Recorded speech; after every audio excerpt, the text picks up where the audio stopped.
Hi, hello, and welcome everyone. Welcome to a new video of mine. Today I am going to react to another recommendation of a viewer of this channel. They told me to watch this video about the House of Lords and what it really does. It's from the channel TLDR News and it's 6 years old, so it might be a little outdated at this time in place. However, I really do want to find out what the House of Lords really does.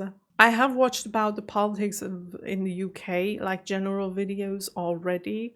However, I still feel as if I don't know everything, and how would I? I have just started looking into this topic, so this is another piece of the puzzle in order to get me where I want to be. And today I am learning about what the House of Lords actually does. I do know that it's one of the two big houses that are important when it comes to making laws. There is the House of Commons, if I remember correctly, and the House of Lords. And I do know that in the House of Commons, there are all of the MPs of the different parts of the UK. And about the House of Lords, the last video that I have watched, they said that in the House of Lords there are the experts of specific topics, and that's why they are there, because they have to decide if a law will be implemented or not. However, the YouTube comments said otherwise. They said that the House of Lords is far away from being a house of experts. On the contrary. That's what people told me, so I'm very excited to get into this video and find out a little bit more. And as usual, if you think that any of this, what we're gonna watch, is inaccurate, please let me know in the comments down below, because your comments are a very big part of me understanding what's actually going on. So let's look into this video. Hello and welcome to another TLDR Explains video. In this one we're going to explain the House of Lords, because it's been in the news a fair bit recently. As we discussed in our video earlier this week, the Lords attempted to amend Johnson's Brexit bill, which somewhat upset the Tories. But it's not the only reason that the Lords have been in the news recently. A couple of days ago, Conservative Minister James Cleverly confirmed that the government has been thinking about moving the House of Lords to York when Parliament starts renovations in 2015. And last week, Rebecca Long-Bailey, one of the front-runners in the Labour leadership election, said that she'd replace the Lords with an elected Senate. This idea, or variations of it, had been floated in the past. Nigel Farage was always a fan of it when he was running UKIP, and Nick Clegg attempted something similar while he was in coalition. So, in this video, we're going to try and explain why the House of Lords has always been controversial with leading figures from all the main parties, as well as what the Lords actually does and who the Lords are. Thank you. Before we do though, this topic was recently voted for by our patrons, who said they wanted a whole series of videos about the House of Lords. If you want to say in the videos we make in the future, then you can sign up to be one of our patrons now. There's a link to that in the description. So, let's get going. What is the House of Lords? Well, technically it's the upper chamber of government, and its full official title is the Right Honourable, the Lords Spiritual and Temporal of the United Kingdom of Great Britain and Northern Ireland in Parliament assembled. But for obvious reasons, no one ever calls it that. There are currently 794 Lords, though unlike the Commons, there's no fixed number, so this is subject to change. Of these 794, 244 are Conservatives, 180 I guess Labour, that has changed over the years. Lib Dem, and 242 are non-affiliated, independent or crossbenchers. There are also 26 bishops in the House, known as Lords Spiritual, and 10 representatives of other smaller parties. Of the 794, 92 are hereditary peers, making the UK the only country in the world, apart from Lesotho, to have hereditary peers. That might sound bad, but until the House of Lords Reform Act in 1999, there were some That was also a criticism that I've read in the comments where you guys told me, yeah, the hereditary is really important when it comes to the House of Lords, and you guys really didn't like that, at least the ones who wrote the comments. So I do understand it in a way. I'm really curious when it comes to his explanation right now, when what he's gonna say about that and why it isn't that bad. But when I think about it, the first thing that comes to mind is, well, that shouldn't be the case. There should be people sitting there who earned their place and not the ones who were just born into this. But I guess let's just let him explain. Maybe he's gonna change my mind. 600 hereditary peers, so I guess at least it's progress. On that note, according to the House of Lords Reform Act of 2014, Lords are removed if they don't turn up for a whole parliamentary session, or if they commit a crime. Technically, according to the House of Lords Expulsion and Suspension Act of 2015, Lords can also be removed by vote if the other Lords decide on it, but this has never happened yet. The Lords are technically appointed by the Queen, although usually on the recommendation of the Prime Minister. There are two main times that the Prime Minister gets to recommend laws: at the end of Parliament, in what's known as the Dissolution Honours, or when the Prime Minister resigns, for the Prime Minister's Resignation Honours. Since the House of Lords Reform Act of 1999, any recommendations have to be approved by an independent body, called the House of Lords Appointments Commission. The Commission also makes occasional independent recommendations to the Queen for non-political appointments. Because Parliament was dissolved recently, we're actually due a Dissolution Honours list quite soon.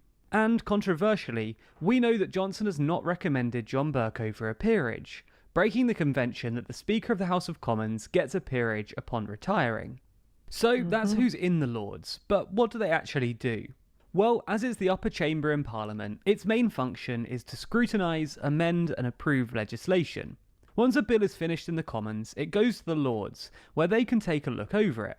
Often, because the Lords have more time on their hands than MPs, and because no party has a majority in the House, the Lords are able to scrutinise legislation a bit more impartially and effectively. Also, Lords are often awarded their peerages thanks to proficiency and expertise in a particular field. So if a bill is on a specific topic, say the European Union, chances are that there'll be a few Lords available who are experts on that particular topic. So what happens if the Lords disagree with a bill that comes through the Commons? Well, in the 19th century, the Lords could just flat out refuse to assent the bill, and that means it would never receive royal assent and that's never a little pass into law. Much power. However, the Parliament Act of 1911 changed that, so that even if the Lords opposed a bill, they could only delay it for a maximum of 2 years, and couldn't delay money bills relating to taxation or public expenditure. Then, going further, the Parliament Act of 1949 shortened the Lords' maximum delay to 1 year, with some key exceptions. This meant that legally, the Lords can't block most bills, even if they disagree with them. However, the Lords can exercise their political power to try and force the Commons to back down, because if they do delay a bill for a year, it's bound to attract media coverage. This happened in 2015, when then Chancellor George Osborne tried to push through tax credit cuts, but the Lords decided to block it. And thanks to the ensuing media storm, Osborne quickly backed down on the policy. There's an obvious democratic tension here, though. It's an unelected chamber frustrating the will of the elected chamber. In order to mitigate this, the Lords are bound by the Salisbury Convention, which dictates that they can't block any legislation that previously appeared in the governing party's manifesto. As well as scrutinising legislation, the Lords have select committees, which produce reports and advice on specific areas. There are 6 permanent select committees in the Lords, and these are the European Union Committee, the Science and Technology Committee, the Communications Committee, the Constitution Committee, the Economic Affairs Committee, and the International Relations Committee. In addition to this, there are also temporary, so-called ad hoc committees, which are formed in response to contemporary issues. Until 2005, there was also a 7th permanent committee, called the Appellate Court, which was essentially the highest court in the UK, composed of so-called law lords. Again, this led to a bit of democratic tension, because I'm sorry, I have to pause, but just because I'm overwhelmed by all the information that was thrown in my face, because I didn't know any of that, and also all those English terms about laws and politics and all. It's a little bit much. I tried to make the best of it, to be honest. But that was a lot. I think I will have to rewatch the video while I'm editing it in order to get everything that he just said. However, I did really like the part in which the House of Lords are not able anymore to block a law that they don't like, but they can push the pause button for a whole year, and in that year there can be media coverage and people will read about it or hear about it on television, and then you can see the shift in society and whether they think it's good or bad. And if there is a shitstorm, for example, then the law never comes to life. I really like that because it gives a little bit of power back to the people. Although I have to say that in order for this to work, the media has to be independent and really talk about this matter in an independent way, which nowadays isn't really like that anymore, unfortunately. And I'm only talking about television. If you go to the internet, don't even start with that one. All the misinformation spread by partly Russian bots or right-wing people who just paint every single topic in their colors and try to change the subject and try to lure people into false premises and all that. So I don't think it's that democratic anymore nowadays. However, they try, and that's the least they can do, right? At least it is something. This led to a bit of democratic tension, because the old system meant that the most powerful element of the judiciary was contained within the legislature. So, in 2005, to disentangle the judiciary and the legislature, the Constitutional Reform Act replaced the Appellate Committee with the Supreme Court, and created an independent commission for judicial appointments, called the Judicial Appointments Commission. Technically, Lords can also hold government positions, but this practice has become less common because, well, it's not particularly democratic to have an unelected politician running a government department. So that's the Lords. At first glance, it makes no sense, having an unelected chamber with hereditary politicians in the UK in the 21st century. I want to take a look at this picture real quick. So these are the Lords, the ones in the middle. Oh no, I guess the people over here might be Lords as well. Why do, I need an explanation here. Why do all of the people in the middle and also these ones and these ones seem to look almost alike? Like they are kind of wearing the same clothings. I guess the colors refer to different parties or maybe years of membership. I don't know. Maybe the ones in black and white are really special and the red ones are the newer ones. I don't know about that. And there are people, like, they look royal, as if they were taken out of Bridgerton. Which, by the way, is a great TV show. I've just watched it in German. I'm going to rewatch it now in English. And also those guys over here. Who are those people? I mean, I do know these people. By the way, why are they sitting in the House of Lords? Are they always sitting here?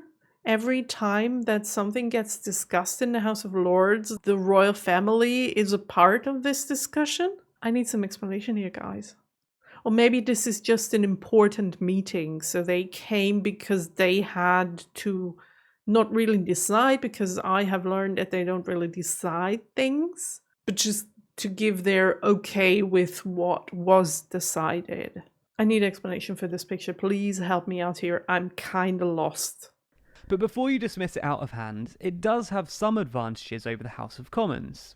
The Commons has an unfortunate selection Okay, bias. I'm so sorry I have to pause again. However, look at the difference. Oh my gosh, this is like lower class, upper class, and a high tier class. Like, look at that. Like, look at the seats, for example. I mean, these look kind of cozy, although I don't think it's... I don't know. They might be, but not really. And then look at those. And look at the windows over here and all. These look like two different worlds. It's like this is low budget and this is low budget because all of their money they had went into the first one they built. Like they built the House of Lords first and then they're like, oh, we ran out of money, but we have to get a second room, so let's just do this. That's how it looks like. I'm sorry. Don't want to offend anyone. It's just my humble opinion. The Commons has an unfortunate selection bias. As everyone knows, most normal people don't want to be MPs. Having a chamber full of people who never set out to be politicians, but are merely there due to the virtue of their talent and expertise, and who aren't constantly afraid of the electorate, seems to have served the UK well thus far, even if it isn't particularly democratic. Anyway, if you'd like us to do another video on the future of the House of Lords, whether it has a place in the UK's future, then, well, the patrons have already asked for it, so it's going to be happening. So if you want to see that video when it's released, be sure to subscribe and hit the bell button to be notified when it comes out. Okay, I thank you for the video, first of all, and also thank you for the recommendation. What he just said there in the end, that in the House of Lords, due to the fact that they don't have to be re-voted into the system, so once they are there to stay, and they don't have to be afraid of the voter and to get voted out, which, like we've learned earlier in the video, you could be voted out of the House of Lords, but it practically never happens, is one thing that I'm just starting to think about now that I've heard it. Because where I'm coming from is, in German politics, you're always, once you get voted into the Bundestag, you'll stay there for 4 years. Only 4 years. And after that, everyone has to get out, and you don't know if you'll get back into the Bundestag again after the next vote. You don't know how many people of your party are gonna still be there. So the criticism that many Germans have is that laws that would affect our future for the better, for example, when it comes to environmental decisions, and it's really obvious we have to change things in order to save the environment within the next 20, 30 to 40 years. I don't know how much time is still left, so this is only an estimate. However, it seems as if politicians, due to the fact that they know they are only there for 4 years, they do not plan into the future. They do not make plans for the future. They only make plans for 4 years. And that is a big problem in Germany, because there is no progression. The people who are voted for, they always try to keep the status quo that's there. The subsidies, for example, there are always the same companies who are getting subsidized that have technologies from the Stone Age. When it comes to cars, for example, when it comes to heating and all of that, we don't plan for the future, because a party that is in the Bundestag, like the most popular one, they always try to keep the status quo and they never look forward.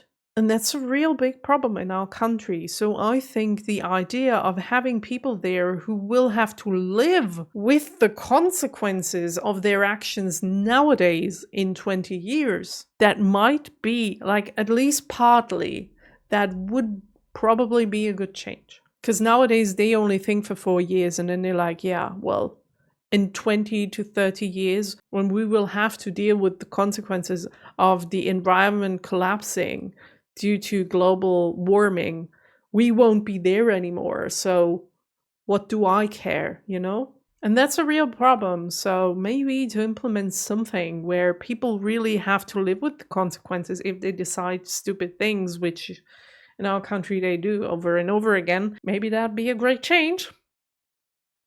I don't know. But then again, it would be really complicated to implement something like that. Also, you would have to decide how to get those people in there and for how many years would they be able to stay. Because if there's a power to vote them out, that would mean they would change again, which would clearly be against what we would want to achieve with implementing such a part in politics. But if you would build something like that and you would keep people for 20, 30 or even 40 years or longer, how would you vote them in, and what would you do if they... I mean, maybe you could implement some rules, like if you commit a crime, for example, you get thrown out.